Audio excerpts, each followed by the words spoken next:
Puji dan syukur kita panjatkan kehadirat Allah Subhanahu wa taala, Tuhan yang Maha Esa, yang mana pada pagi hari ini kita masih dapat melaksanakan tugas kita seperti biasanya. Selawat dan salam marilah kita sampaikan kepada ruh Nabi kita, Nabi besar sallallahu alaihi wasallam, Muhammad sallallahu alaihi wasallam. Semoga kita mendapat syafaatnya di kemudian kelak. Amin amin ya rabbal alamin.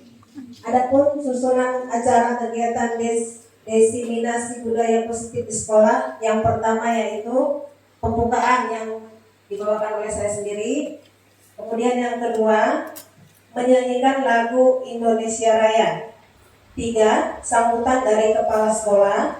4, diseminasi budaya positif di sekolah oleh Ibu Umi Kalsum, calon guru penggerak angkatan ke-9 dari UPTD SMP Negeri 1 Air Batu, Kabupaten Asahan. 5, doa. 6, penutup. Baiklah kita. Indonesia, tanah airku, tanah tumpah darahku. Di sanalah aku berdiri, jadi pandu ibuku. Indonesia, kebangsaanku, bangsa dan tanah airku. Marilah kita berseru, Indonesia bersatu. Hiduplah tanahku, hiduplah negeriku, bangsaku, rakyatku semuanya. Bangunlah jiwanya, bangunlah badannya untuk Indonesia Raya. Indonesia Raya, merdeka, merdeka, tanahku, negeriku yang ku cinta. Indonesia Raya, merdeka, merdeka, hiduplah Indonesia Raya. Indonesia Raya, merdeka, merdeka, tanahku, negeriku yang ku cinta. Indonesia Raya, merdeka, merdeka, hiduplah Indonesia Raya. Bismillahirrahmanirrahim. Assalamualaikum warahmatullahi wabarakatuh. Selamat pagi. Pertama sekali, mari kita mengucapkan puji dan syukur kepada Tuhan yang Maha Kuasa yang masih memberikan kesehatan dan keselamatan kepada kita semuanya yang hadir di ruangan ini guna untuk melaksanakan suatu kegiatan, yaitu kegiatan presentasi salah seorang guru kita, guru SMP 1 Air Batu, dalam program kegiatan calon guru penggerak angkatan ke-9 yang bernama Ibu Umi Kalsum SPD. Selamat pagi, saya ucapkan kepada bapak-bapak dan ibu sekalian yang telah hadir mau mengikuti kegiatan presentasi ini pada pagi hari yang berbahagia ini. Saya ucapkan selamat kepada Ibu Umi Kalsum SPD yang dalam hal ini telah mengikuti program kegiatan calon guru penggerak yang merupakan satu-satunya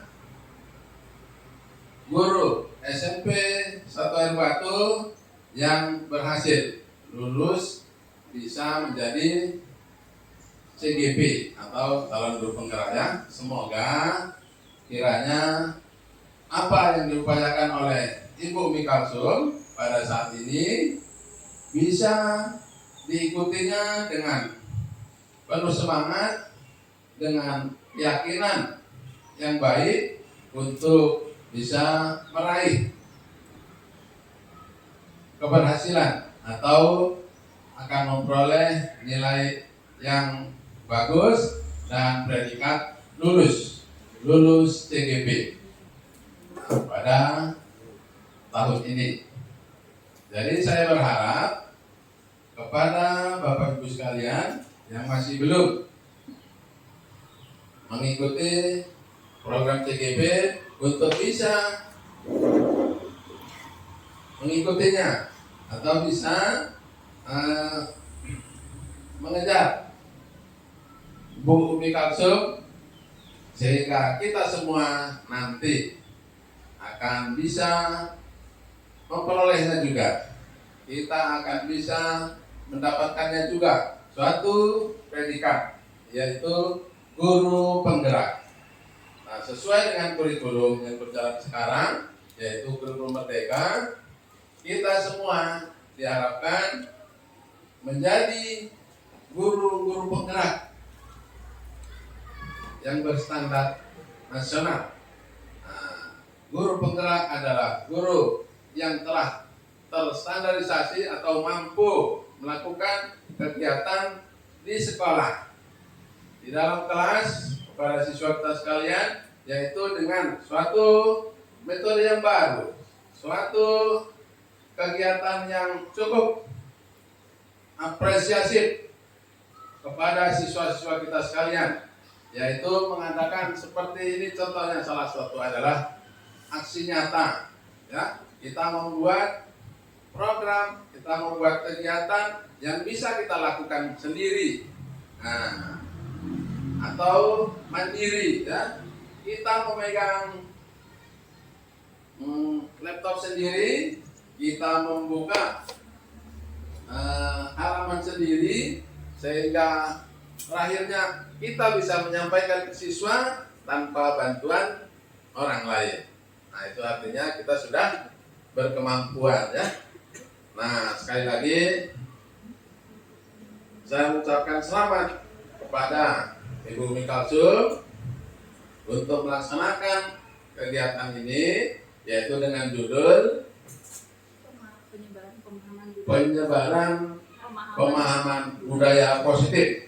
Semoga hal ini bisa terlaksana dengan baik dan di sekolah kita juga bisa terrealisasi, yaitu budaya di dalam sekolah kita yaitu budaya positif, sehingga kita menjadi manusia-manusia yang selalu berperilaku positif dan beranggapan positif ya. Nah, jadi demikian saja dulu yang bisa saya sampaikan pada kesempatan ini untuk bisa mengawali kegiatan Ibu Umi Kalsum. Saya akhiri dengan mohon maaf apabila ada kata-kata saya yang kurang tepat. Titik komanya saya akhiri dengan billahi taufiq wal hidayah. Assalamualaikum warahmatullahi wabarakatuh. Dan acara yang berikutnya yaitu diseminasi budaya positif di sekolah oleh Ibu Umi Kalsum, calon guru penggerak angkatan ke-9 dari UPTD SMP Negeri 1 Air Batu, Kabupaten Asahan. Kepada Ibu Umi Kalsum kami persilahkan. Assalamualaikum warahmatullahi wabarakatuh. Selamat pagi pada Bapak Ibu semuanya. Baiklah, di sini saya akan memperkenalkan diri saya kembali, yaitu nama saya Umi Kalsum SPD. Saya calon guru penggerak angkatan 9 dari UPTD SMP Negeri 1 Air Batu. Adapun kegiatan yang akan saya lakukan di sini adalah untuk memenuhi tugas aksi nyata modul 14, yaitu mengenai penyebaran pemahaman budaya positif di sekolah. Tapi sebelumnya, saya di sini ingin mengucapkan terima kasih kepada Bapak Kepala Sekolah yang sudah memberikan dukungannya, yaitu motivasinya, sehingga acara ini dapat terlaksana. Dan juga saya mengucapkan terima kasih kepada Bapak Ibu Guru yang sudah berkenan hadir pada kegiatan hari ini. Ini merupakan motivasi yang sangat besar buat saya untuk terus melangkah ke depannya. Karena masih banyak lagi kegiatan-kegiatan selanjutnya yang akan saya jalankan, dan saya memang membutuhkan dukungan dari Bapak Kepala Sekolah, Bapak Wakil Kepala Sekolah, dan Bapak Ibu Guru, teman-teman semuanya. Bapak Ibu Guru, di sini saya berdiri di sini bukan mau mengajari ataupun bukan sebagai orang yang sudah pintar berdiri di sini, ya. Di sini saya masih belajar, ya kan? Belajar untuk menjadi seorang yang percaya diri, belajar untuk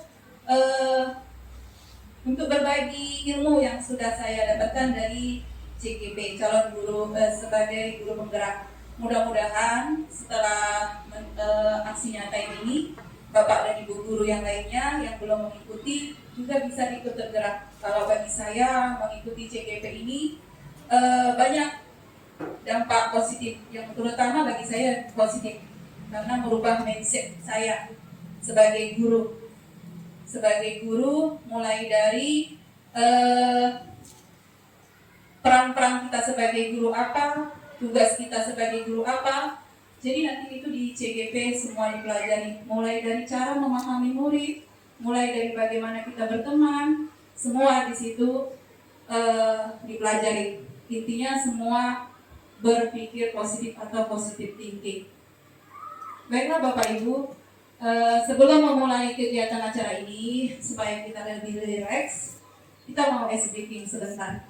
Ya Bapak Ibu, semuanya boleh disilakan berdiri.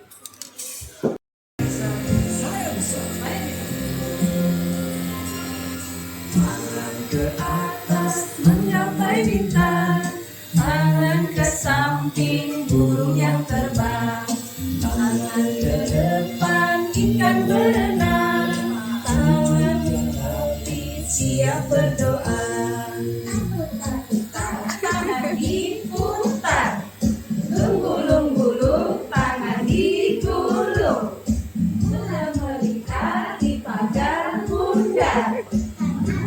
Kiri, atas, bawah, berdoa. Satu jari kanan, satu jari kiri, gabung menjadi satu, buat jembatan. Dua jari kiri, gabung menjadi satu, buat kamera. Tiga jari kanan, tiga jari kiri, gabung menjadi satu, buat menara. Empat jari kanan, empat jari kiri, gabung menjadi delapan, buat terbitnya biji. Lima jari kanan, lima jari kiri, gabung menjadi 10, siap berdoa. Anak muda dan sahabat guru kreatif Indonesia, semangat belajar ya.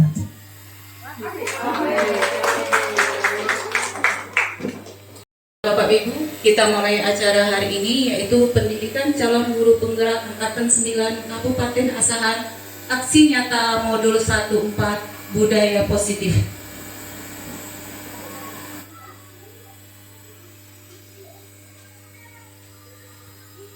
Adapun materi yang akan saya paparkan hari ini adalah penyebaran pemahaman budaya positif, terutama di sekolah kita. Sesuai dengan filosofi Ki Hajar Dewantara. Ada yang tahu Bapak Ibu Ki Hajar Dewantara itu siapa? Iya, siapa? Iya, Ki Hajar Dewantara adalah Bapak Pendidikan. Jadi Bapak Pendidikan kita Ki Hajar Dewantara menyatakan sekolah sebagai sebuah ladang tempat bersemayamnya bibit.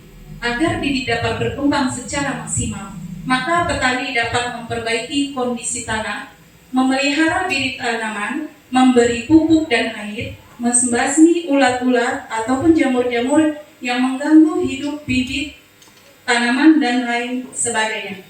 Jadi Bapak Pendidikan kita Ki Hajar Dewantara menyatakan sekolah sebagai sebuah ladang tempat bersemayamnya bibit. Agar bibit dapat berkembang secara maksimal, maka petani dapat memperbaiki kondisi tanah, memelihara bibit tanaman, memberi pupuk dan air, membasmi ulat-ulat ataupun jamur-jamur yang mengganggu hidup bibit tanaman dan lain sebagainya. Bapak Ibu, di sini dikatakan bahwa kita seorang guru itu diibaratkan seorang petani, dan bisa kita bayangkan sama-sama ya, seorang petani pasti menginginkan hasil panen yang baik. Begitu juga dengan guru, dengan kita pasti kita ingin menghasilkan peserta didik yang baik. Jadi bagaimana caranya? Menurut Ki Hajar Dewantara, seorang petani itu ketika ingin tanamannya dan tumbuh dengan baik, pertama, mau dia bibitnya itu bibit unggul, tapi kalau tidak dirawat dengan baik, tidak dipupuk, tidak disiram, maka hasilnya tidak akan baik. Walaupun dia bibitnya itu tidak bagus atau bibitnya kurang bagus, tetapi ketika dirawat dengan bagus, maka hasilnya pasti akan bagus. Jika kita ingin mendapatkan peserta didik yang baik, maka pupuklah dia, rawatlah dia, bimbinglah dia, tuntunlah dia. Itulah tugas kita sebagai guru. Kita menginginkan mereka seperti apa, kita tuntun mereka, kita bimbing mereka, seperti yang dilakukan seorang petani tadi. Selanjutnya kita masuk budaya positif. Saya ingin bertanya, apa itu budaya positif? Ada yang bisa jawab? Saya kira kalau budaya positif itu adalah sederhananya adalah kebiasaan baik, itu saja. Ya, budaya positif itu adalah kebiasaan baik. Ada yang lain? Pertanyaan selanjutnya, apakah sekolah kita sudah tercipta budaya positif? Saya sudah, karena siswa kita juga diajarkan untuk saling menghormati, saling menyapa. Itu kan termasuk salah satu budaya positif kehidupan sehari-hari. Ya, budaya positif itu adalah sesuatu yang baik yang sudah kita lakukan. Ya, kalau yang saya perhatikan di sekolah kita ini sudah banyak sekali budaya positifnya. Ya, budaya positif salah satu pagi kita sudah melakukan penjemputan siswa. Berarti di situ kita udah ajarin anak 5S, sapa, salam, senyum, sopan, santun. Itu budaya positif yang paling utama yang harus kita tingkatkan di sekolah. Ya kan Bapak Ibu? Budaya positif apa lagi? Di sini kita sudah ada kegiatan IMTA, kegiatan keagamaan setiap hari Jumat. Dan ada lagi kegiatan untuk menumbuhkan karakter anak, pembiasaan yaitu literasi, untuk membiasakan mereka juga supaya berani tampil, ya kan? Ya itu dia. Jadi di sini budaya positif merupakan perwujudan dari nilai-nilai kebajikan atau keyakinan universal yang diterapkan di sekolah. Selama ini mungkin kita sebagai guru merasa berkewajiban mengontrol perilaku siswa agar memiliki perilaku yang sesuai harapan guru. Perwujudannya, guru sering memberikan hukuman kepada siswa yang melakukan kesalahan dan memberikan imbalan atau penghargaan kepada siswa yang melakukan perbuatan baik. Jadi, di sini akan dijelaskan secara teori tentang hukuman, tentang pemberian penghargaan, bagaimana seharusnya kita menyikapi siswa yang berbuat salah. Jadi di situ ya dikatakan budaya positif merupakan perwujudan dari nilai-nilai kebajikan atau keyakinan universal. Ya, tujuannya di sini nanti nilai-nilai kebajikan ini apa? Kalau kita sudah kurikulum mereka, jadi nilai-nilai kebajikan yang harus kita wujudkan kepada peserta didik kita, yaitu 6 dimensi profil pelajar Pancasila. Ya, apa aja itu 6 dimensi profil pelajar Pancasila? Pertama, beriman dan bertakwa kepada Tuhan Yang Maha Esa. 2, berkebinekaan global. 3, gotong royong. 4, mandiri. 5, kreatif. 6, bernalar kritis.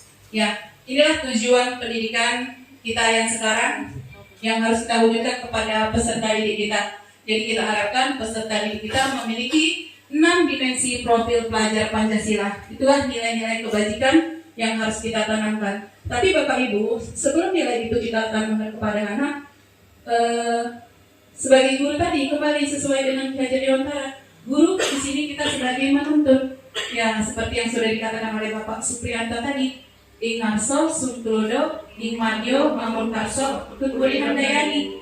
Ya, ing ngarso sum tulodo. Ketika di depan guru memberi contoh, ketika di tengah guru memberi penguatan atau semangat. Jadi ketika di belakang tuturi handayani guru mendorong. Jadi awalnya kita harus memberi contoh dulu. Jadi kita bercerita sama anak, kamu harus datang tepat waktu. Kita sendiri datang terlambat. Ya, contoh yang kedua memberi semangat. Ketika anak ingin maju, misalnya ke depan literasi. Jadi kita menganggap kurang bagus penampilan dia hari ini. Tapi jangan pernah kita katakan itu. Harus kita kasih semangat, penampilanmu sudah bagus nak. Tapi besok diperbaiki lagi ya. Mungkin suaranya kurang kuat, mungkin terlalu kaku. Tapi jangan dikatakan itu tidak baik. Jadi kita harus memberi dorongan. Begitu juga di belajar dalam kelas. Ketika anak dapat nilai yang rendah, kita jangan salahkan dia. Jangan kamu tidak belajar di rumah makanya nilainya rendah. Tidak. Ya ini sudah usahamu sudah bagus. Kamu sudah mengerjakan. Cuma lebih giat lagi belajar supaya mendapat nilai yang lebih bagus. Jangan dimarahin, jangan disalahkan. Ya, nanti jadinya bukan motivasi, bukan mendorong, bukan ngasih semangat. Yang terakhir Tuturi Handayani tadi memberi dorongan, ya sama bersama tadi kita mendorong anak untuk maju. Misalnya kita kasih, kalau bisa orangnya jangan gitu-gitu aja, ya kan? Kita harus kasih kesempatan buat yang lain. Bagaimana caranya supaya mereka juga maju ke depan, ya kan? Karena anak yang diam dalam kelas bukan berarti mereka tidak mau, tapi bisa jadi mereka belum percaya diri. Jadi kalau tidak kita yang menggerakkannya, selamanya anak itu tidak akan bergerak. Baiklah Bapak Ibu, selanjutnya yaitu ini adalah tujuan utama dari aksi nyata saya hari ini. Tadi itu hanya masih sekedar pendahuluan saja. Jadi yang mau dibahas hari ini yaitu konsep utama modul budaya positif.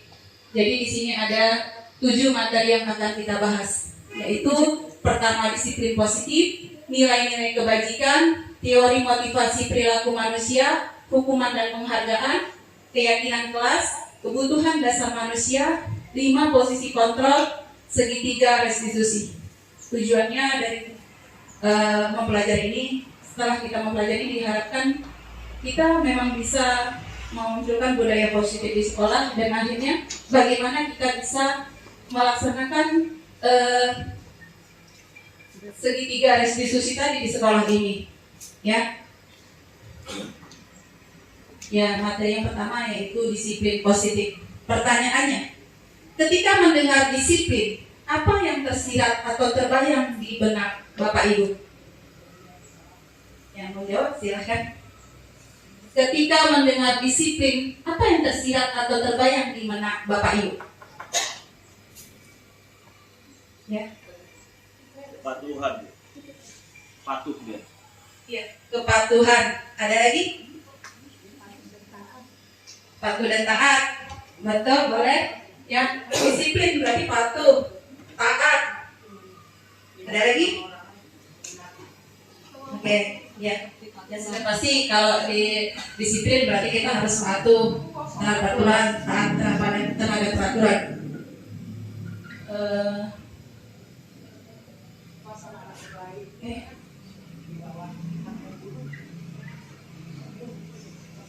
Ya, di sini akan kita bahas kata disiplin dengan tata tertib. Patuh terhadap peraturan, ya betul sekali tadi ya. Patuh terhadap peraturan atau sering juga dihubungkan dengan hukuman. Padahal itu berbeda. Ketika kita belajar disiplin positif, tidak harus dengan memberi hukuman. Hukuman diberikan merupakan salah satu alternatif terakhir. Ya, jadi ketika masih bisa kita ada anak yang bersalah, ketika masih bisa kita bicarakan dengan baik-baik, tidak selamanya anak itu harus diberi hukuman. Hukuman itu kita jadikan sebagai alternatif terakhir ya. Dewan Tara menyatakan bahwa di mana ada kemerdekaan, disitulah harus ada disiplin yang kuat. Sungguh pun disiplin itu bersifat self-disiplin, yaitu kita sendiri yang mewajibkan kita dengan sekeras-kerasnya. Tetapi itu sama saja, sebab jikalau kita tidak cakap melakukan self-disiplin, wajiblah penguasa lain mendisiplinkan diri kita. Dan peraturan demikian itulah harus ada dalam suasana yang merdeka. Ya, di sini Ki Hajar Dewantara menyatakan bahwa untuk menciptakan murid yang merdeka, syarat utama adalah harus mempunyai disiplin yang kuat. Disiplin yang dimaksud di sini adalah disiplin diri yang berasal dari motivasi internal. Jika kita tidak memiliki motivasi internal, maka kita perlu pihak lain untuk mendisiplinkan atau memotivasi secara eksternal. Ya, berarti di sini kita sebagai guru, bagaimana cara memunculkan rasa disiplin? Ya, misalnya gini, murid-murid itu udah tahu peraturan sekolah kita apa, tapi masih sekedar membaca, tapi mereka belum melaksanakan dengan baik. Berarti belum tergerak secara internal, ya kan? Jadi motivasi itu belum secara internal dari diri mereka sendiri. Makanya masih banyak yang melanggar peraturan-peraturan.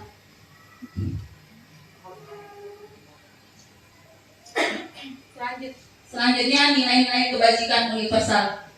Nilai-nilai kebajikan adalah nilai-nilai yang kita yakini, yang kita anggap baik. Misalnya nilai-nilai yang tertera pada 6 dimensi profil pelajar Pancasila, di mana kita menginginkan peserta didik kita memiliki karakter 6 dimensi profil pelajar Pancasila. Ini yang sudah dibahas tadi, yaitu ini adalah tujuan dari pendidikan kita sekarang, yaitu kurikulum merdeka, bagaimana menciptakan peserta didik yang memiliki nilai-nilai kebajikan, yaitu 6 dimensi profil pelajar Pancasila. Kalau di sekolah itu sudah kita laksanakan, yaitu melalui kegiatan proyek dengan Bapak Ibu. Selanjutnya teori motivasi perilaku manusia. Sebagai seorang guru, saat Anda hadir mengajar di kelas tepat waktu, motivasi apakah yang mendasari tindakan tersebut? Ada yang dijawab Bapak Ibu? Pertanyaannya, sebagai seorang guru, saat Anda hadir mengajar di kelas tepat waktu, motivasi apa yang mendasari tindakan tersebut? Kenapa Bapak Ibu datang tepat waktu mengajar di kelas?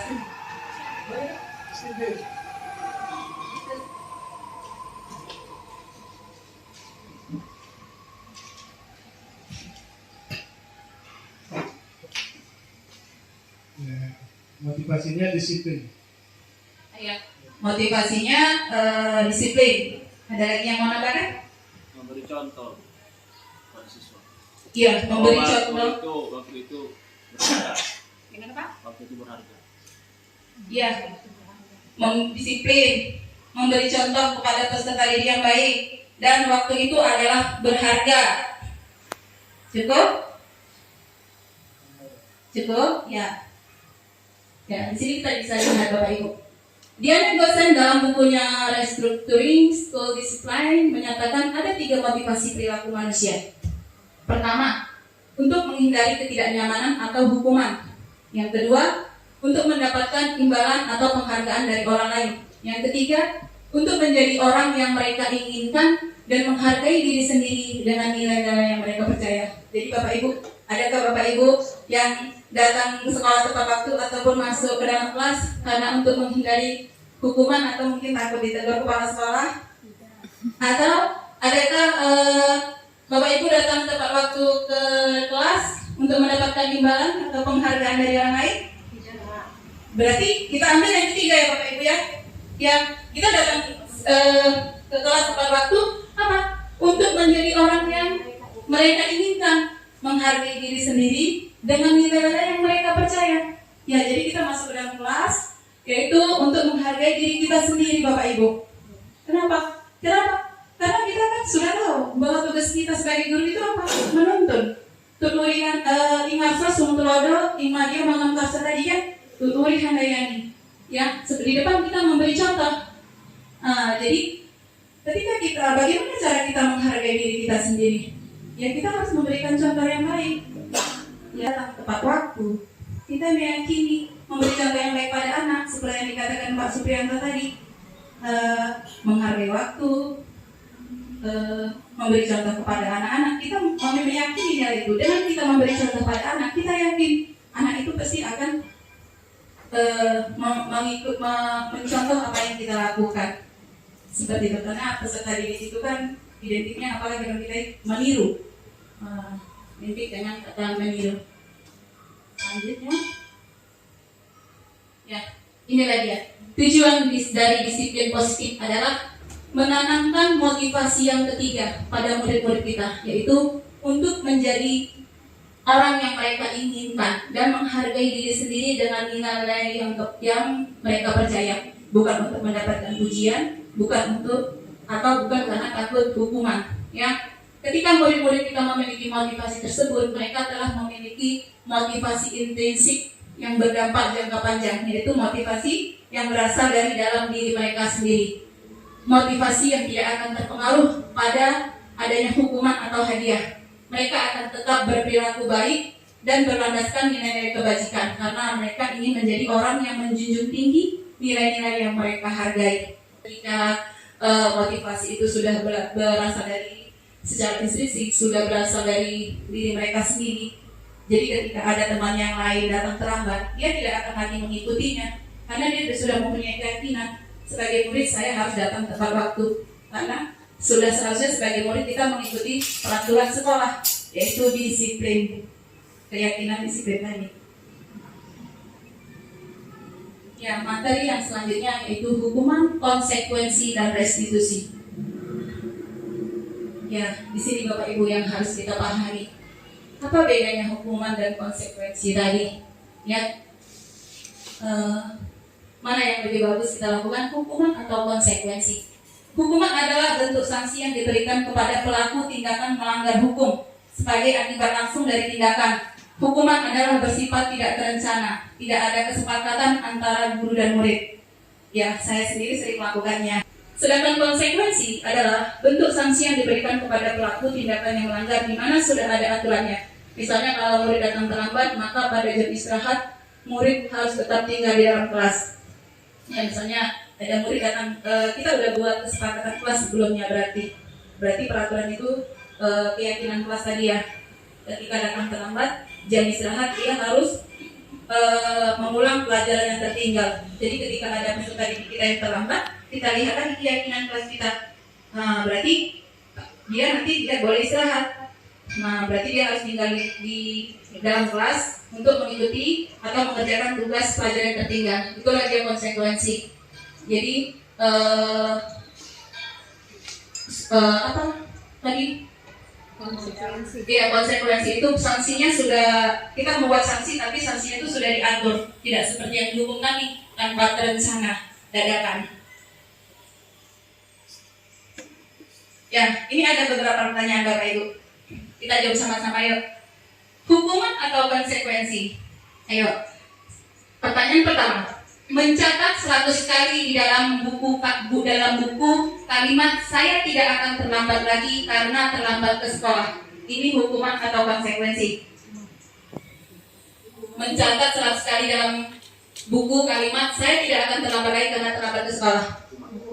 Hukuman. Oke, pertanyaan kedua. Kita simpan dulu ya Bapak Ibu. Lari mengelilingi lapangan basket 2 kali karena terlambat hadir di sekolah. Hukuman. Murid diminta untuk push up 15 kali karena tidak menggunakan masker ke sekolah. Hukuman. Menggantikan kertas tugas teman yang telah dicoret-coret. Konsekuensi. Membersihkan tumpahan air di meja tulis karena tersenggol pada saat belajar. Konsekuensi. Murid diminta bertelanjang kaki sepanjang hari karena tidak menggunakan sepatu warna hitam sesuai peraturan sekolah. Hukuman. Lari mengelilingi lapangan basket 2 kali karena terlambat 10 menit untuk pelajaran PJOK. Oke, kita lihat jawabannya. Hah? Yang terakhir konsekuensi. Ya. Ya, yang pertama hukuman betul, yang kedua hukuman, yang ketiga hukuman, yang keempat konsekuensi, kelima konsekuensi, 6 hukuman, 7 konsekuensi. Ya, menurut saya kalau pertanyaan nomor 1 sampai nomor 6 sudah jelas. Ya. Kenapa tadi nomor 7 ada yang jawab hukuman, ada yang jawab konsekuensi? Kenapa dia konsekuensi? Iya, karena di sini sudah tertera lari meninggal lapangan bola basket 2 kali karena terlambat 10 menit pada jam pelajaran olahraga PJOK. Jadi itu tidak sesuai. Nah, yang tidak sesuai itu ini tadi lari mengelilingi lapangan basket 2 kali karena terlambat hadir ke sekolah. Ya, jadi di sini sudah kita pahami ya Bapak Ibu, mana dia konsekuensi, mana dia hukuman. Ya. Ya, ini dia Bapak Ibu, hukuman dan penghargaan. Mungkin kita masih banyak di sini melakukannya. Kita anggap penghargaan itu untuk menjadi motivasi kepada anak. Kita pelajari bersama ya. Dihukum oleh penghargaan. Dihukum oleh penghargaan memberikan dampak negatif. Seperti penghargaan itu berpengaruh jangka pendek dan jangka panjang. Penghargaan tidak efektif, penghargaan merusak hubungan, penghargaan mengurangi ketepatan, penghargaan menurunkan kualitas, penghargaan mematikan kreativitas, penghargaan menghukum motivasi dalam diri. Ya, penghargaan itu berpengaruh jangka pendek dan jangka panjang. Berarti penghargaan itu akan bersifat positif jika kita lakukan terus-menerus. Tapi dia akan menjadi negatif jika kita lakukan hanya sesekali saja. Misalnya di dalam kelas kita selalu memberikan hadiah pada anak yang bisa atau ranking ya, bisa jadi ranking. Misalnya tahun ini semester ini kita kasih hadiah pada anak-anak yang ranking. Semester depan tidak kita kasih hadiah, padahal anak itu sudah berharap aku bakalan dapat hadiah deh. Ternyata tidak dapat. Itulah nanti dia jadi berdampak negatif, jadi kecewa. Kebetulan berganti pula. Misalnya hari ini yang ranking 1 si Randy, besoknya si Rani.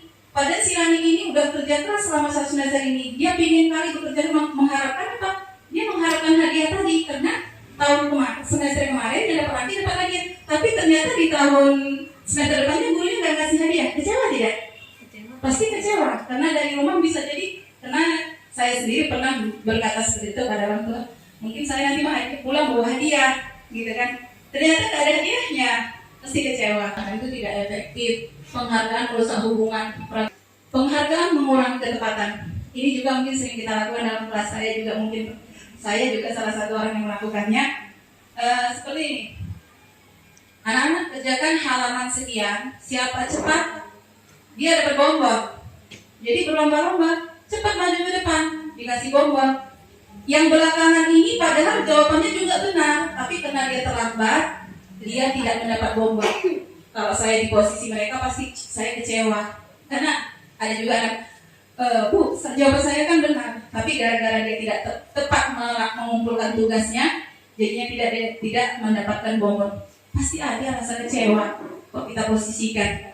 Ya hanya gara-gara terlambat sekian menit aja. Jadi di sini dikatakan itu penghargaan itu tidak efektif jadinya, jadi negatif. Penghargaan menurunkan kualitas. Kalau ini menurut saya sudah jelas. Karena anak-anak yang tidak mendapat penghargaan tadi karena mereka tidak sanggup, mereka tadinya kadang di dalam kelas itu jadinya pas pelajaran tertentu hanya tidur. Karena mereka sudah yakin, aku nggak bakalan bisa. Jadi motivasi itu menurun. Jadi ya, penghargaan mematikan kreativitas, ini hampir sama. Penghargaan itu menghukum. Ya, sudah pasti ketika sudah ada rasa kecewa, merasa dirinya ternyata tidak bisa, pasti itu sudah jelas menghukum diri anak tersebut. Motivasi dalam diri, yaitu motivasi intrinsik. Selanjutnya, ya di sini ada pertanyaan selanjutnya lagi. Ya di sini materi kita selanjutnya yaitu keyakinan kelas.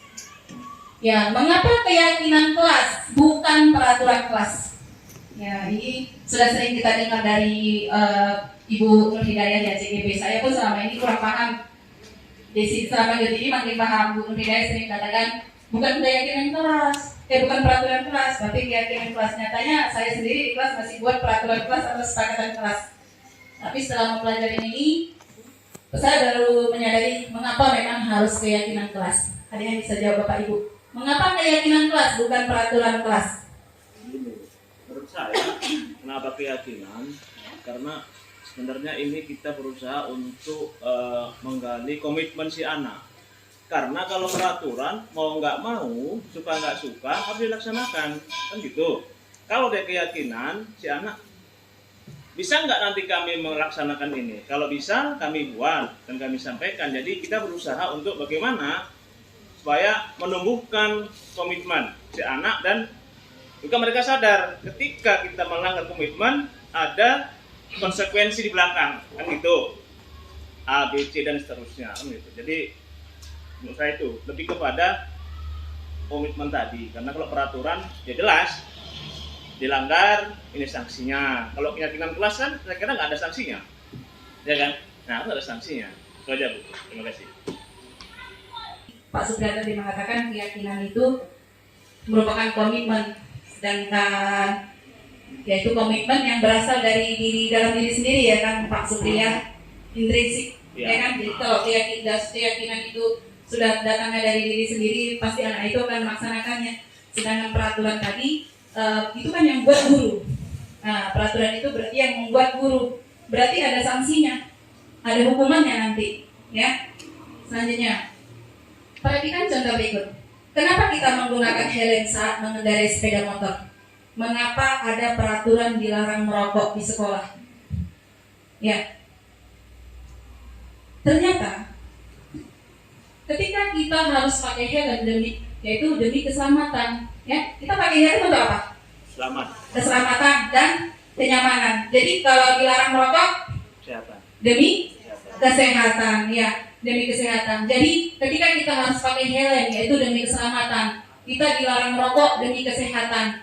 Keselamatan dan kesehatan itulah yang dinamakan keyakinan. Kenapa? Karena kita yakin ketika kita memakai helm, keselamatan kita akan lebih terjamin, kenyamanan kita akan lebih terjamin. Begitu juga ketika kita tidak merokok, maka kita juga yakin bahwa kesehatan kita akan lebih terjamin.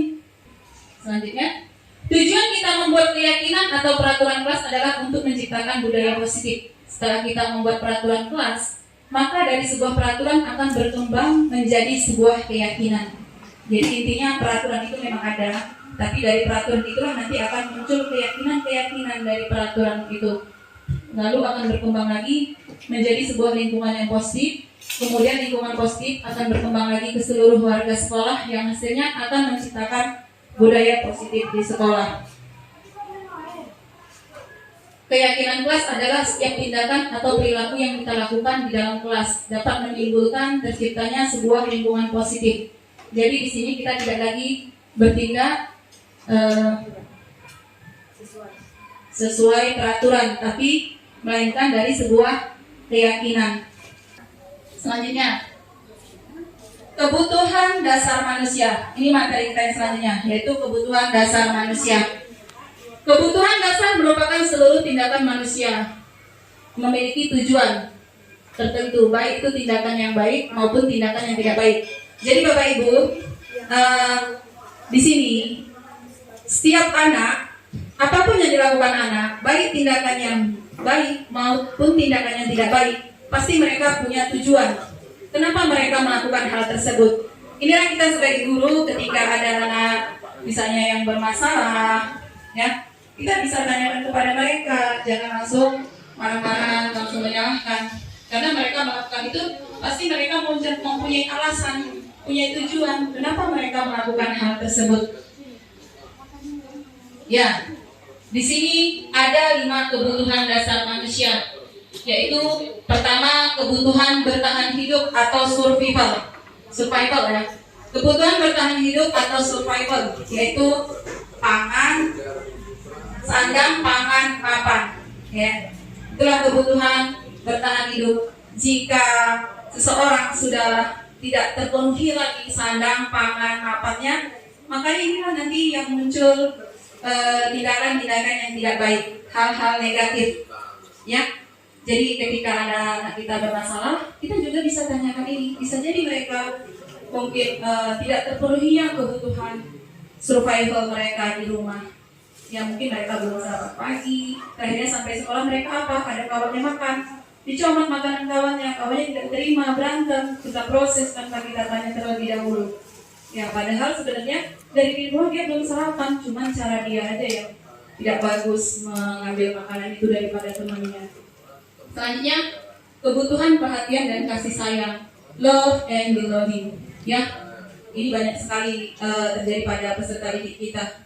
Ya, kebutuhan perhatian dan kasih sayang, kebutuhan kekuasaan, kebutuhan kebebasan, kebutuhan kesenangan. Jadi di sini dikatakan apabila anak-anak itu sudah kebutuhan dasarnya tidak terpenuhi, itulah yang akan banyak memunculkan hal-hal negatif nantinya jadinya kepada peserta didik kita. Jadi kedepannya nanti bagaimana kita menyikapi hal-hal yang terjadi ini nantinya. Oke, selanjutnya ini ada contoh kejadiannya.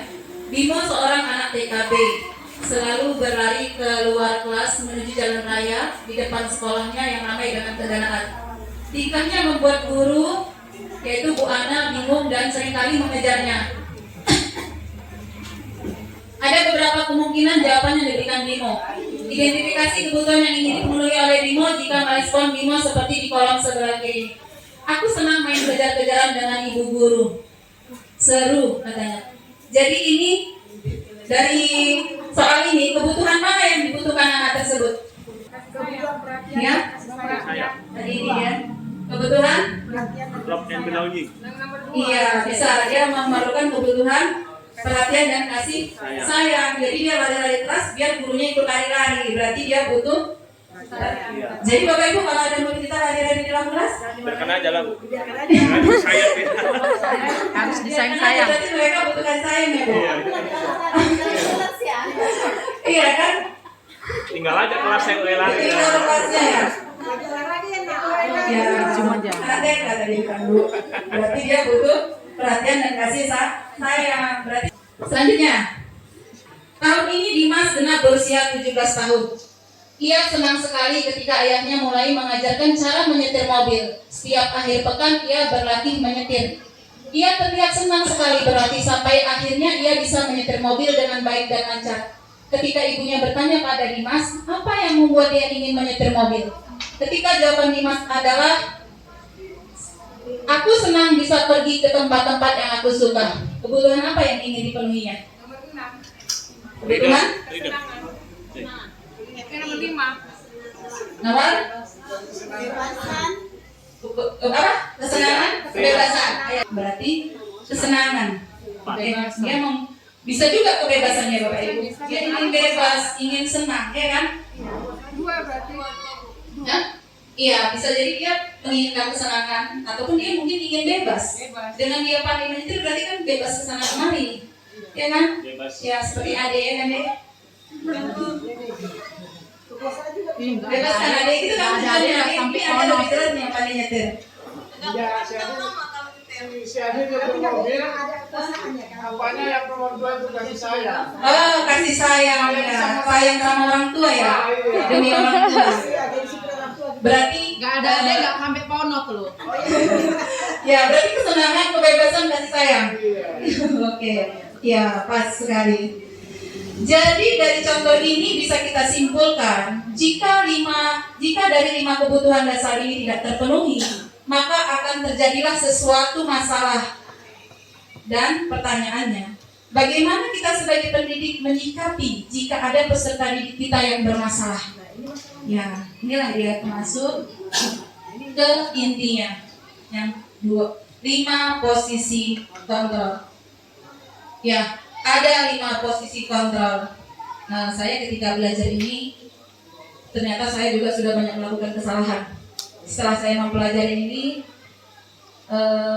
di sini banyak merubah mindset kita. Ya, saya tidak tahu bisakah kita laksanakan di sekolah kita atau tidak. Ya, bisa kita pelajari bersama-sama di sini. Ada 5 posisi kontrol, yaitu posisi penghukum, yaitu sebagai guru di sini kita nanti masuk ke dalam posisi mana? Posisi penghukum kah? Posisi pembuat rasa bersalah? Posisi sebagai teman? Posisi pemantau? Atau posisi manajer? Jadi kalau saya tanya sama Bapak Ibu, menurut Bapak Ibu, Bapak Ibu berada di posisi yang mana?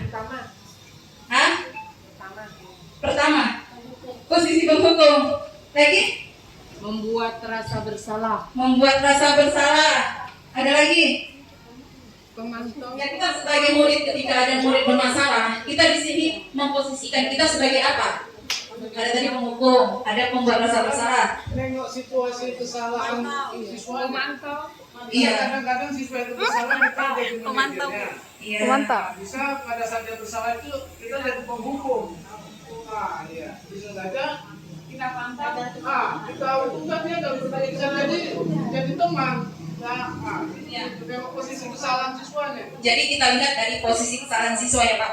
Kita bisa jadi pemhukum, bisa pembuat rasa bersalah, bisa sebagai teman, bisa pemantau, bisa manajer. Tergantung apa kesalahannya, ya kan Pak? Oke, kita boleh perhatikan video ini sebentar. Naren, Iya sama. sini kamu. Selamat pagi Bu. Selalu terlambat. Kamu deh, pasti terlambat. Maaf Bu, saya Apa? Apa coba? Alasan kamu apa lagi? Ini aku ini. Kapan sih kamu tidak terlambat? Hukuman. Ya, ini posisi Kamu hukuman. jadi anak saya dasar pemalas. Gak kapok-kapok sih kamu. Sudah berapa kali terlambat? Ya semua pernah. Sana, Semua kamu kita pilih lapangan basket 2 kali. Ini kamu sudah sering terlambat loh. Ibu harus apa coba? maaf Bu, maaf sekali. Ya sudah, lain kali jangan bikin ibu susah lagi ya nak ya. Ibu tidak akan apa-apa lagi kalau kamu begini terus. Bisa jantungan kalau ibu tegur bapak kepala sekolah. Sana cepat kelas. Posisi yang ketiga, posisi teman.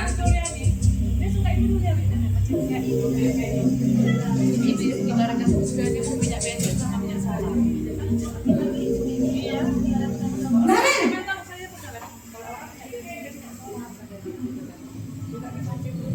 Selamat pagi Bu. wah sudah jam berapa ini nak? Terlambat lagi ya sayang. Iya Bu, habis ibu saya Ini posisi ini, Bu. ada yang di posisi ini. Malah menyalahkan ibu kamu. Kamu bukannya anak yang paling kencang. Kok terlambat sih? Iya Bu, saya memang terlambat bangun tadi. Jadi biarpun saya lagi kencang, tetap gak kejar Bu. Ya sudah sana. Nanti lain kali larinya lebih kencang lagi ya. Biar gak terlambat lagi. Bikin seneng ibu. Demi ibu. Bisa kan? Bisa Bu. Ya sudah sana masuk kelas. Ibu beresin urusan absen kamu.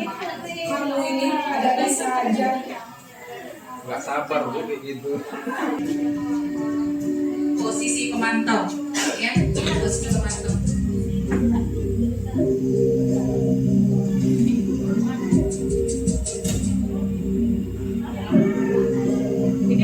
Naren,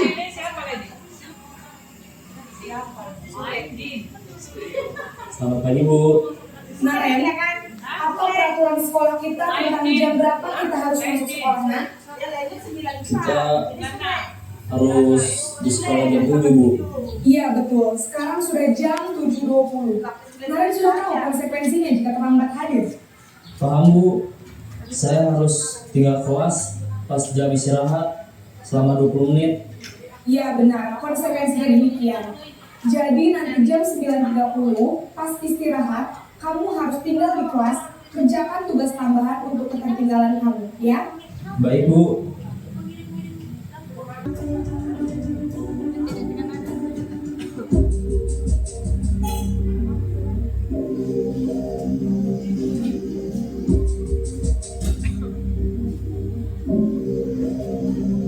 Naren,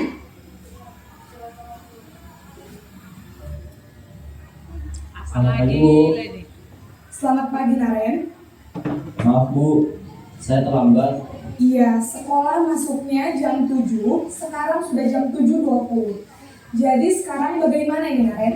Maaf Bu, saya lupa setel alarm saya semalam.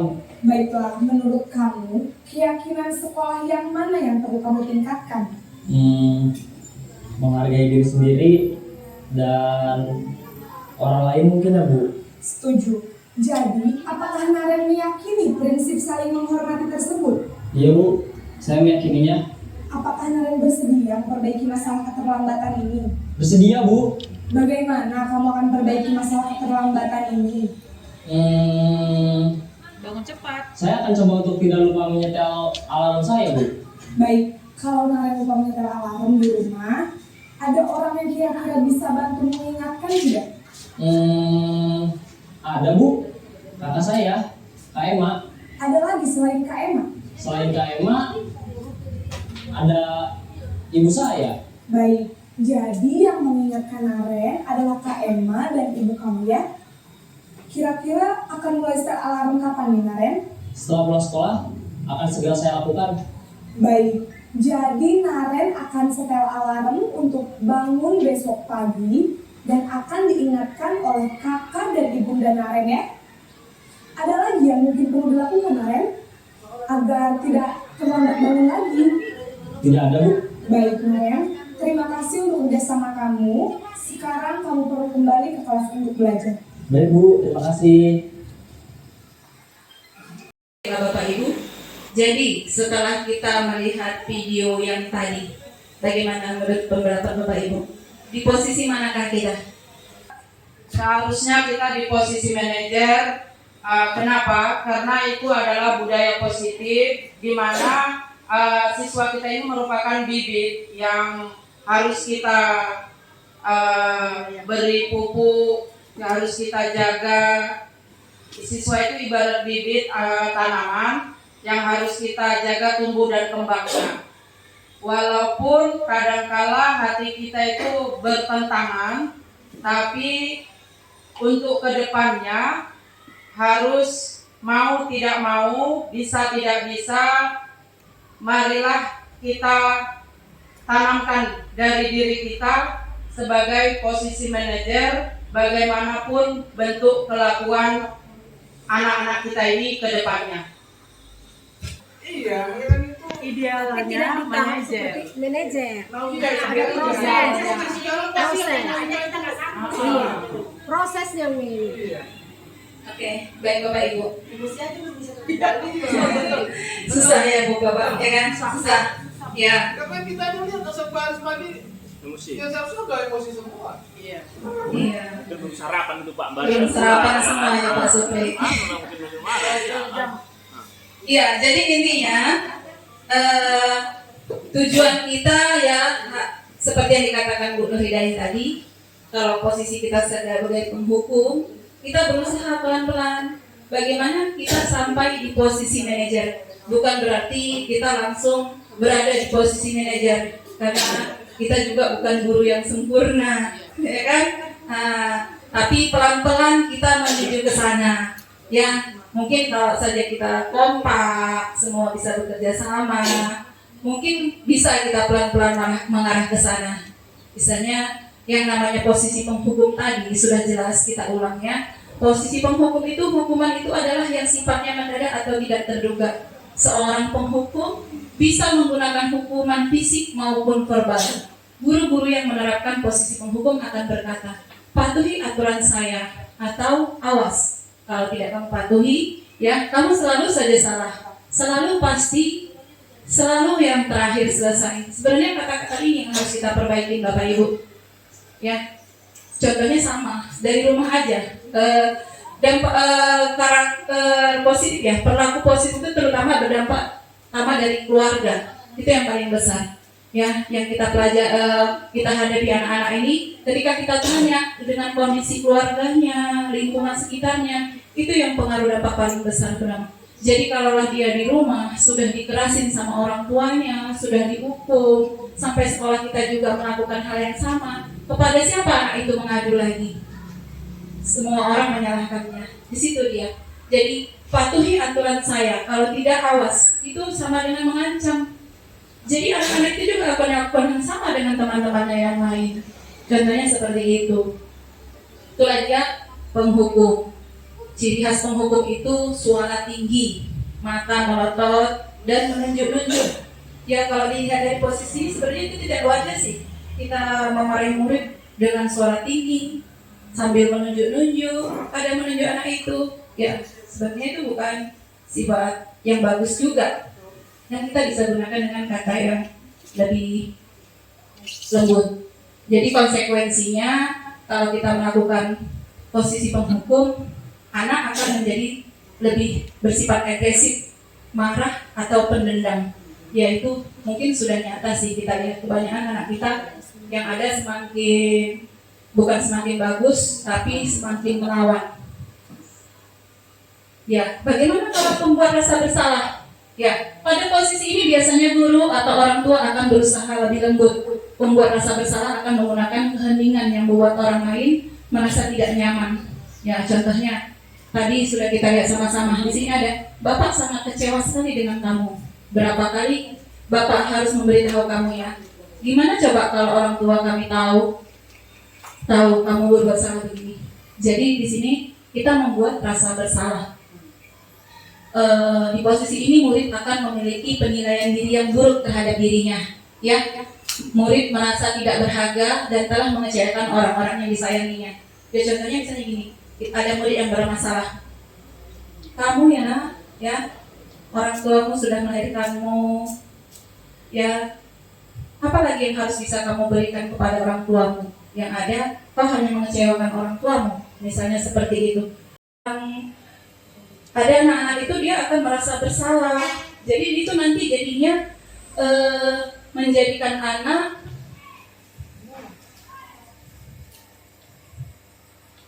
di posisi ini, posisi berasa bersalah ini, murid akan merasa bersalah telah mengecewakan ibu atau bapak gurunya. Murid akan merasa menjadi orang yang gagal, tidak sanggup untuk membahagiakan orang lain. Ya, posisi kontrol teman. Ya, ini banyak sering dilakukan juga ya oleh kita. Mungkin saya sendiri juga salah satunya mungkin ya. Saya tuh tidak tahu saya berada di posisi yang mana. Ya, suatu posisi kontrol teman, guru pada posisi tidak akan menyakiti murid, namun akan tetap berupaya mengontrol murid, melakukan pendekatan persuasif. Guru di posisi teman menggunakan hubungan baik dan humor untuk mempengaruhi seseorang. Mereka akan berkata, ayo bantulah demi Bapak ya. Ayo ingat tidak bantuan Bapak selama ini. Ya sudah, kali ini tidak apa-apa. Nanti Bapak bantu bereskan. Ya, ini posisi teman. Jadi kita menjadi teman bagi peserta didik kita. Tapi ternyata ini juga kurang efektif. Ya, berdampak negatif juga katanya di sini. Ya, bila seorang guru suatu saat guru tersebut tidak membantu, maka murid akan kecewa. Ya, misalnya kita tadi bantu, kita sayang, kita anggap teman, tapi besoknya kita tidak bantu mereka lagi, mereka akan merasa kecewa karena dia berpikiran kita akan terus membantunya. Seperti yang dikatakan Bapak Wakil tadi, kan kita nggak selamanya bisa berada di posisi teman. Ketika tingkah laku dia atau tindakan dia yang sudah berlebihan, kita kan tidak bisa beranggap teman. Sementara dia udah merasa berteman sekali dengan kita. Akhirnya dia kecewa, akan mengatakan, saya pikir Bapak adalah teman saya kecewa. Ya, itulah nanti terakhirnya dia akan ketergantungan jadinya dia. Nah, iya, terakhirnya dia timbul rasa benci. Jadi posisi teman itu juga kurang efektif di sini. Pemantau, kalau saya agak setuju di sini juga ya. Mungkin kalau manajer itu berat, tapi posisi pemantau ini mungkin ini lebih sering kita lakukan. Iya, posisi kontrol, pemantau. Memantau berarti mengawasi. Pada saat kita mengawasi, kita bertanggung jawab atas perilaku orang-orang yang kita awasi. Pertanyaan diajukan seorang pemantau, peraturannya apa? Apa yang telah kamu lakukan? Sanksi atau konsekuensinya apa? Ya, ini bisa kita lihat dari guru BP kita. Ya, mereka, kalau guru BP kita mungkin berada di posisi pemantau. Kenapa? Mereka ada murid yang terlambat, kemudian mereka hukum, tapi kan mereka memantau, sudah siap nggak konsekuensi yang dijalani dia, misalnya sapu halaman sekolah kita ya. Nah, kan mereka guru BP ini memantau terus, sudah siap nggak dilaksanakan kegiatan itu. Kalau sudah selesai, baru boleh masuk ke dalam kelas. Itulah posisi pemantau. Ada dampak negatifnya juga itu. Iya. Kalau nggak dipantau, ngabur. Iya. Nah, jadi ada juga di sini dampak negatifnya. Semua itu ada negatifnya. Iya, semua ada negatifnya ya Pak. Ya, di sini konsekuensi logis dari penerapan posisi kontrol pemantau adalah murid memahami konsekuensi yang harus dijalani karena telah melanggar salah satu peraturan sekolah.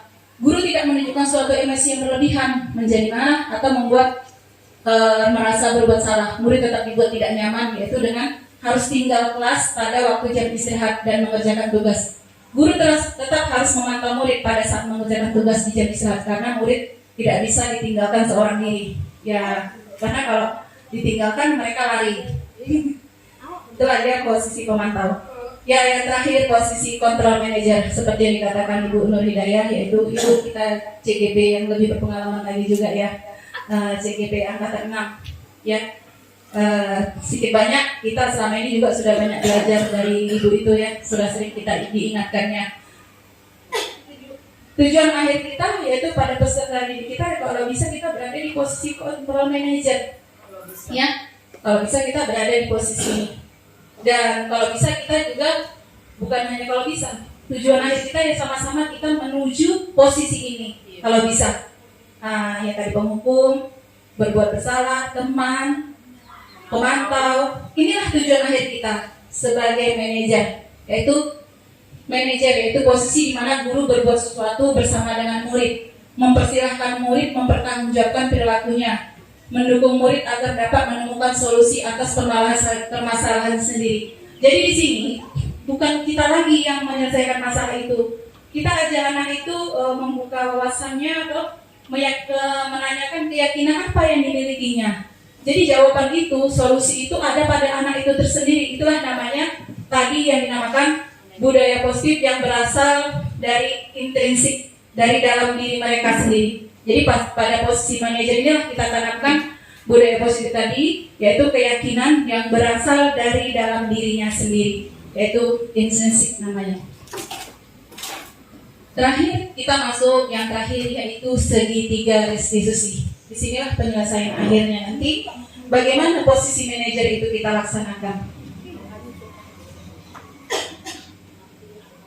Ya, segitiga restitusi.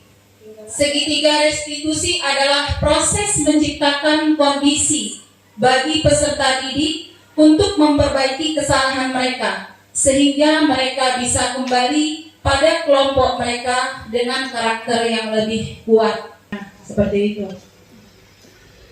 Ya, langkah-langkah segitiga restitusi. Ya, adapun langkah-langkah segitiga restitusi yaitu 1. Menstabilkan identitas, 2. Validasi tindakan yang salah, yang ketiga menanyakan keyakinan.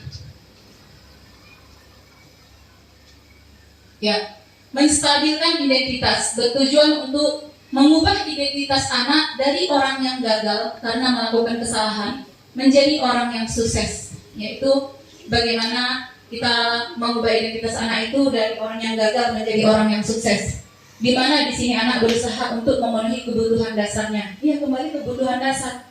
Anak yang melakukan kesalahan, kita harus perhatikan kebutuhan dasarnya tadi, yaitu survival, ya, kebutuhan untuk berlangsung hidup, perhatian dan kasih sayang, kebebasan dan kekuasaan tadi dan kasih sayang.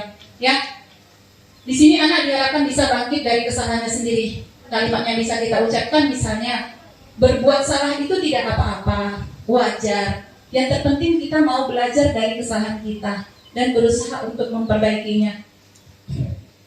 Atau kita juga bisa katakan, kita jadi guru juga nggak bisa kita pungkiri, kita bisa ambil contoh ke diri kita sendiri, ya. Ya, kita bisa ambil contoh dari diri kita sendiri. Bagaimana kita posisikan dulu ketika sebagai murid. Kita juga bisa katakan, setiap orang pasti punya kesalahan. Ibu juga pernah melakukan hal itu. Yang terpenting kita kembali lagi, mari kita mau belajar dari kesalahan itu. Kita berusaha untuk memperbaikinya. Ya, contohnya sekarang ibu udah jadi seperti sekarang. Nah, kita bisa katakan itu pada anak-anak. Itu merupakan motivasi. Terus, validasi tindakan bersalah. Setelah tadi proses menstabilkan identitas, kita masuk validasi tindakan bersalah. Di sini kita bisa menanyakan pada anak, kenapa kamu melakukan hal tersebut? Pasti kamu punya alasan kenapa kamu melakukan hal tersebut, supaya anak atau kita sebagai pendidik bisa mengetahui kebutuhan dasar mana yang belum dipenuhi. Ya, kita bisa menanyakannya. Apa sih kamu punya alasan nak kenapa kamu melakukan itu? Ya contohnya kemarin ketika ada anak lompat pagar, saya bertanya, kamu pasti punya alasan kenapa kamu lompat pagar. Mereka mengatakan simbolnya tidak lengkap, mereka tidak pakai sepatu. Jadi dari sini kita ajak anak itu menemukan solusinya. Jangan langsung dimarah-marahi, jangan langsung kalau kita belajar posisi ini ya, Bapak Ibu ya, bukan saya karena saya sudah melakukannya. Ya, seharusnya kita menanyakan dulu, kenapa mereka melakukan itu? Kenapa kamu lompat pagar? Kita cari tahu dulu permasalahannya apa. Dan setelah itu, baru kita menanyakan keyakinannya. Di sini kita bisa menanyakan keyakinan pada anak. Apakah yang dilakukannya sudah sesuai dengan keyakinan kelas yang sudah dibuat bersama? Misalnya seperti lompat pagar tadi, ya. Di awal kita bisa berkatakan tadi kan, apa alasanmu kenapa kamu lompat pagar? Anak mengatakan, saya lompat pagar karena saya takut kena marah, karena simbol saya tidak lengkap, saya pakai sepatu warna tidak sesuai peraturan sekolah. Jadi nak, apa keyakinan, apakah yang kamu lakukan itu merupakan tindakan yang baik? Pasti dia akan jawab tidak. Apakah sudah sesuai dengan peraturan sekolah atau keyakinan sekolah? Pasti mereka akan jawab tidak. Jadi ketika mereka jawab tidak, kita bisa bertanya kepada mereka, bukan kita yang kasih solusi. Jadi nak, kalau itu tindakan yang salah, tidak baik, kalau itu tidak sesuai peraturan sekolah, jadi apa yang harus kamu lakukan? Pasti mereka akan jawab, baiklah Bu, besok saya akan pasang simbol saya, besok saya akan pakai sepatu sesuai peraturan sekolah. Kita kasih kesempatan itu dulu kepada mereka, ya. Kalau memang tidak bisa dikasih kesempatan, sudah 2 kali, mungkin itulah terakhirnya kita jadi pembukaan ya kan Pak Wakil ya. Iya, tapi mudah-mudahan kita coba dulu ya Bapak Ibu semua. Jadi manajer dulu. Kita coba dulu jadi manajer, kita robah. Ya kan, siapa tahu mereka memang banyak kebutuhan dasar mereka yang belum terpenuhi, terutama di dalam keluarga. Ya. Terakhir, di sini ada sebuah video lagi. Ayo Bapak Ibu, mari kita perhatikan sama-sama ya. Ini contoh posisi manajer.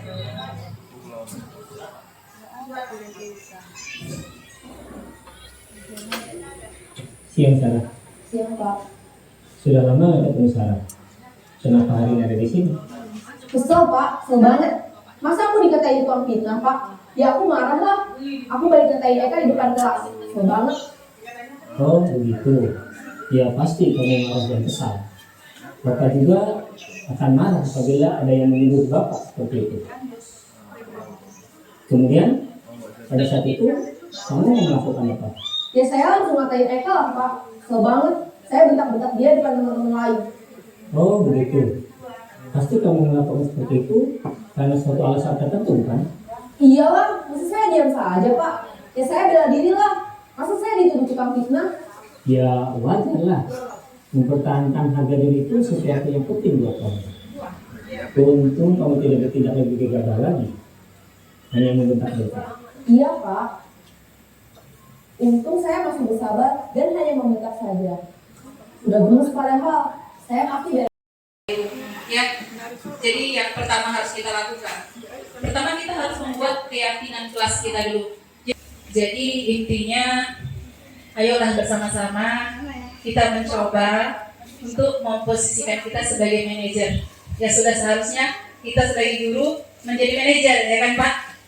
Nah, jadi kita tidak perlu lagi sampai tegang urat leher kita. Kita juga harus belajar, harus mencobanya dulu, belajar, jangan langsung bilang tidak bisa. Kita coba dulu, mungkin kalau sama kita semua sudah berada di posisi itu, mungkin bisa. Ketika kompak, kalau mau manajer semua dulu kita coba. Nah, jadi kalau memang posisi itu ternyata tidak berdampak positif, kita bisa kaji ulang lagi mungkin di sini, kita dapatkan ulang lagi. Apa solusi selanjutnya? Baik, terima kasih kepada Ibu Umi yang telah panjang lebar membagikan ilmunya kepada kita. Semoga kita nantinya dapat menerapkannya pada siswa-siswa kita selanjutnya. Kemudian acara yang berikutnya adalah doa yang dibawakan oleh Bapak Supriyanto. Kepada Bapak Supriyanto kami persilakan. Jalan ya. Sini. Alhamdulillahirrahmanirrahim. Bismillahirrahmanirrahim. Alhamdulillahirrahmanirrahim. Wassalatu wassalamu ala asrofil anbiya'i wal mursalin wa ala alihi wa ashabihi ajma'in. Allahumma ighfir lana dzunubana wa li walidayna warhamhuma kama rabbayana shaghira wa li jami'il muslimina wal muslimat wal mu'minina wal mu'minat wal ahya'i minhum wal amwat innaka 'ala kulli syai'in qadir. Ya Allah, ya Tuhan kami, ampunkan dosa kami ya Allah. Ampunkan juga dosa kedua ibu kami ya Allah. Ampunkan juga dosa guru kami ya Allah. Ampunkan juga dosa para pemimpin kami ya Allah. Ampunkan juga dosa orang-orang yang telah berbuat baik kepada kami ya Allah. Ya Allah, ya Tuhan kami, hari ini Rabu 1 November 2023 kami keluarga besar UPTD SMP Negeri 1 Air Batu berkumpul di sini untuk melaksanakan salah satu kegiatan dari teman kami Ibu Kasum yang sedang mengikuti proses calon guru penggerak. Marilah beliau selalu kesehatan, marilah beliau selalu kekuatan agar dapat melaksanakan program pendidikan yang masih beliau laksanakan ini dengan baik dan pada akhirnya nanti juga dapat menghasilkan hasil yang memuaskan sesuai dengan yang diinginkan. Ya Allah, ya Tuhan kami, apa-apa yang telah kami lakukan hari ini mohonlah kiranya Engkau ridhoi agar apa-apa yang telah kami bahas pada hari ini bisa menimbulkan budaya positif bagi sekolah kami dengan tujuan supaya anak-anak kami menjadi anak-anak yang baik, anak-anak yang berguna, anak-anak yang berbakti bagi orang tuanya, bagi bangsanya, bagi negaranya, dan bagi negerinya. Amin ya Allah, hanya itulah yang kami minta, perkenankan doa kami. Rabbana hab lana min azwajina wa dzurriyyatina qurrata a'yun waj'alna lil muttaqina imama. Rabbana zalamna anfusana wa illam taghfir lana wa tarhamna lanakunanna minal khasirin. Rabbana atina fid dunya hasanah wa fil akhirati hasanah wa qina adzabannar walhamdulillahi rabbil alamin. Assalamualaikum warahmatullahi wabarakatuh. Ya, terima kasih. Ya, terima kasih Bapak Ibu saya ucapkan atas kebersamaannya hari ini. Ya, ini merupakan motivasi, benar-benar motivasi yang sangat luar biasa bagi saya, dan saya mudah-mudahan kedepannya juga akan menjadi lebih baik lagi. Yang berusaha menjadi lebih baik lagi, menjadi teman yang baik. Pokoknya kebersamaan ini kebersamaan yang indah bagi saya. Kembalikan ke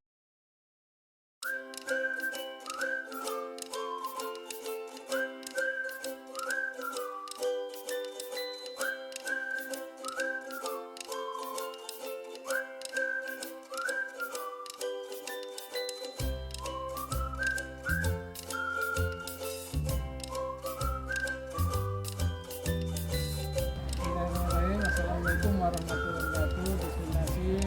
Ibu Umi Kasum, saya lulus penggerak angkatan 9 dalam penyebaran budaya positif sekolah. Sangat bagus, mantap. Oke, sudah berhasil. Assalamualaikum warahmatullahi wabarakatuh. Saya Nur Hidayah, guru UPTD SMP Negeri 1 Air Batu. Di sini saya ingin memberi sedikit tanggapan mengenai nominasi penyebaran budaya positif di sekolah. Ini sangat bagus dan harus kita terapkan di lingkungan kerja kita, baik terhadap rekan teman sejawat maupun kepada murid-murid di sekolah kami. Untuk itu kedepannya agar bisa menerapkannya dan untuk kan salah.